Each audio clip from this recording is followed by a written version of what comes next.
Hey guys, yours truly, Kevin Grace. I'm here at the Hills of Calvary Memorial Park Cemetery in Nashville. I'm here to pay my respects to a musician that was probably one of the first openly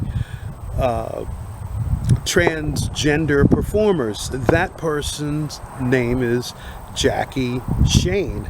Now, Jackie Shane was born here in Nashville May 15th, 1940. He was born Jack Jerome Shane here in the deep south of Jim Crow time. He wound up moving up to Toronto and was definitely part of that R&B scene at that time in the 60s. And then just abruptly in the 70s, he wound up quitting about 1971 and moving to Los Angeles to take care of his mother who was ailing. Now the BBC wound up doing a documentary on him, so you can probably check out some stuff on Jackie. And in 2019, Jackie was now at that time living here in Nashville, wound up passing away.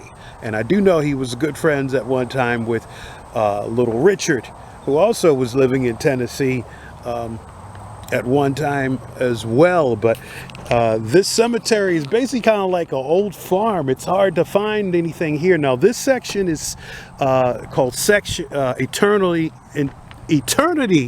Section K, and luckily Jackie does have a headstone and right here on the roadside. So I was walking around and I stumbled on it.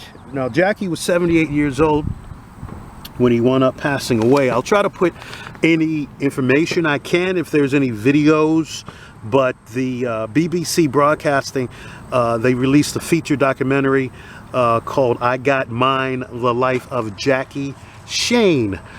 Now, I don't know if any of you familiar with Jackie's life or any songs, but leave any comments down below. If you like this video, please subscribe down below and feel free to leave any comments about Jackie Shane.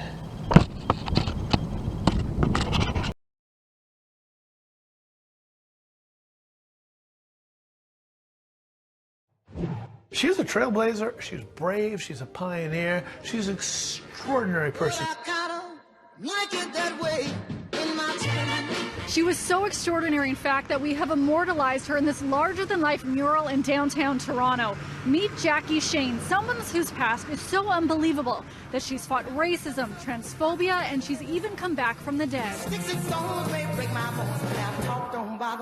The story is so unbelievable that Hollywood scriptwriters couldn't come up with this. We're on a beautiful book in this. Rob Bowman is a music professor in Toronto and wrote the more than 20,000-word liner notes for Jackie Shane's album, Any Other Way, an album that has been nominated for Best Historical Album at this year's Grammy Awards.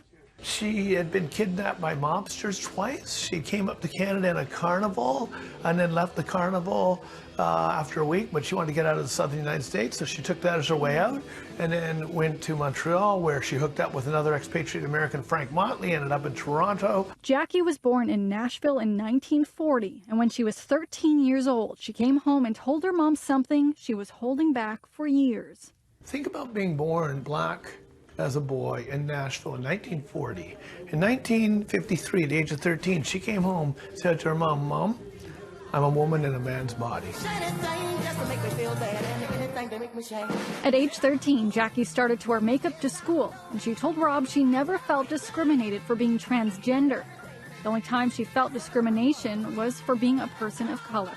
Everybody here knew her as this great vocalist and an incredible performer on stage, but the story was so much wilder. And as soon as she stepped on the stage, she left her mark on the community. But it was a mark that ended up surrounded by mystery. She literally disappeared for 40 years, and people thought she was dead. Until, to everyone's surprise, an album from her surfaced in 2017. I always wondered, so what happened to her? Why did she leave? And 45 years later, maybe, that's about right, I got a call from Numeral Group, guy who owns the company, a guy named Ken Shipley. They had signed Jackie to reissue her stuff. Shocked the heck out of me that A, they found her, and B, that she was willing to do a deal, but she was and did. Jackie has worked with some pretty phenomenal artists. At one point, she was making Little Richard's wigs and said she jammed alongside her friend Jim, as in Jimi Hendrix. Lindsay Dunn, City News. That special, you'll learn more about Jackie Shane as a black trans woman in the South during the 50s. Shane says, in her own words, she never lived. But as our Danielle Ledbetter reports, Shane's family is committed to making sure she lives through them. People have been talking. We got a call out of one Friday that we had this famous aunt that we knew nothing about. That aunt turned out to be Jackie Shane. The Nashville native was a black trans woman singer in the 50s. We believe that she knew at such time her story was going to be told because she preserved everything, documents, clothing, show items. And when I pass, I hear them whisper. Sifting through her things, they found her autobiography. One of the most powerful statements that she said was, "I was born but never lived." As a black trans woman in those times, it was hard. Being black during those Jim Crow times, it was very dangerous. And she was just true to herself. She wasn't trying to be this or that. She just wanted to be Jackie Shane and be respected. Shane ended up moving to Canada, where she was a success. Her biggest hit was a song called Any Other Way. The song just aligns with her belief, what she stood on, and also her love for singing and her love for expressing herself through song and through music. There in Canada, she felt free, but she ended up returning to Nashville and became a recluse. After years, her family says she is finally getting her flowers. There's a historical marker now in her honor on Jefferson Street. I sit back and I envision my Aunt Jackie just saying, finally. Finally, I am seen for my talent. I am seen for taking a stance for what I believe in and what I know, standing on who I am. And finally, getting a chance to really live. We're going to allow her to live through us like she felt like she was never able to live when she was alive. But not only through her nieces, but also through her music. What people are discovering about the music is the soul of the music. Music to me is a universal. And when you incorporate music, it doesn't have a color, it doesn't have a face. It's the words and how it makes people feel and what's said and how people move. So, and that's what Jackie Shane was about. Danielle Ledbetter, WSMV4. Two filmmakers are sharing what it was like documenting the life of a famous singer from Nashville. We've before told you about Jackie Shane, who left Music City and became a star in Canada. She would return to Nashville, where she ultimately vanished from the spotlight for decades. So WSMV's Danielle Ledbetter shares how the filmmakers made sure the voice of a pioneering black trans artist could still be heard. How does someone get erased from a family? For Luca Rosenberg Lee and Michael Mabbitt, Jackie Shane's journey wasn't just a story. She identified as trans from a very young age, but was always an incredibly talented musician. The filmmakers spent countless hours talking to the Nashville native before she died in 2019. Our average conversation was about 5 hours straight. Their award-winning documentary, Any Other Way, focuses on Jackie's time away from the spotlight, along with her rise to fame. I pray God that she'd like it. Jackie died a month after agreeing to make the film. If she could have seen the documentary, what do you think she would say? That makes me a little emotional. Working on Jackie's story and having lost Jackie, and the importance of having her voice on tape to be able to have her tell her own story. It's a scary thing, the stories that could possibly get lost, and Jackie Shane's story almost got lost, at least in her being able to tell it herself. But Jackie's story didn't get lost.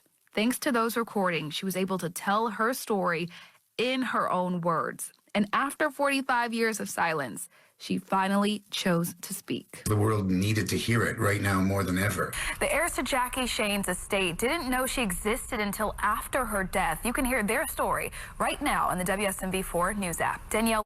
I was born, but I have never lived. And now I pray that God will help me tell you what it's like to be born into this nightmare. Reading how Jackie Shane felt at times living her authentic life. And for me, this is just what it is. To be born a woman in the body of a male. I will try and tell you what it is like. Fills her nieces, Audrey Majors Douglas and Vonnie Crawford Moore, with lots of emotions. You got my chest hurting. Journal entries of Jackie's life, written by the only person who could truly share her story. She preserved everything. She wrote her own words. She pretty much laid her story out. She broke a needle, says she can't so walk the dog. Just walk the dog. A story that started right here in Nashville. Jackie and Little Richard.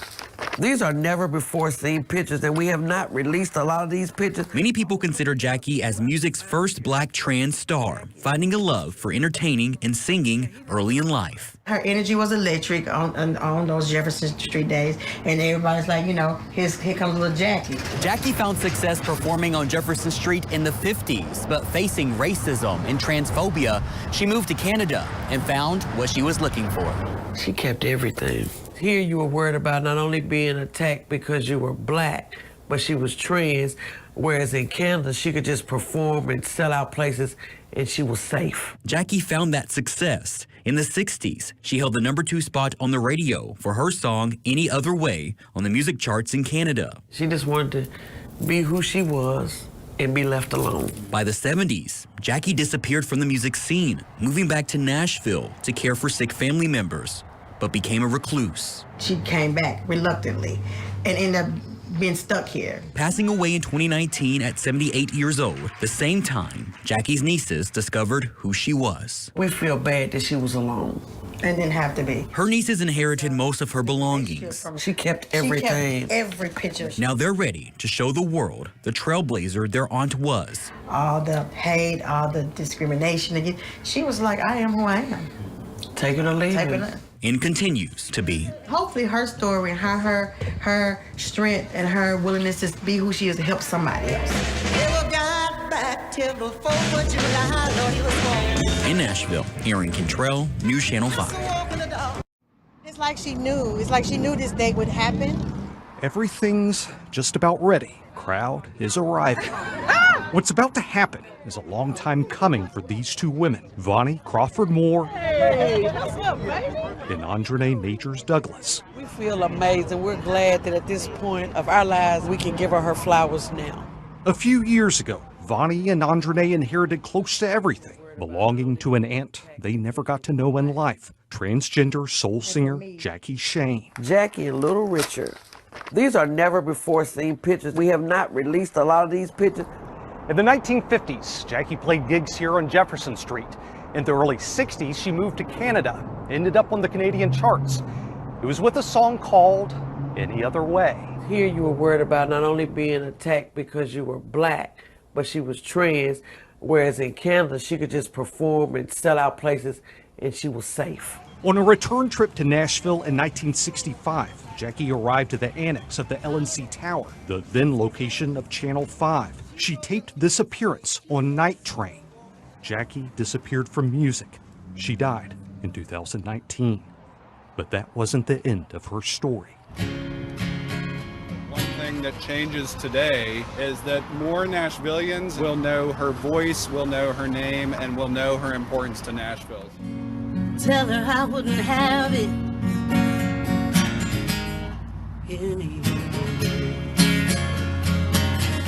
A fundraising campaign by the Nashville Queer History Group has helped bring something to Jefferson Street, something about to be unveiled. Jackie Shane has paved the trail so easy for people like me to walk down. Here's a proclamation recognizing September 20th, 2024 as Jackie Shane Day. We just want to say thank you. Thank you.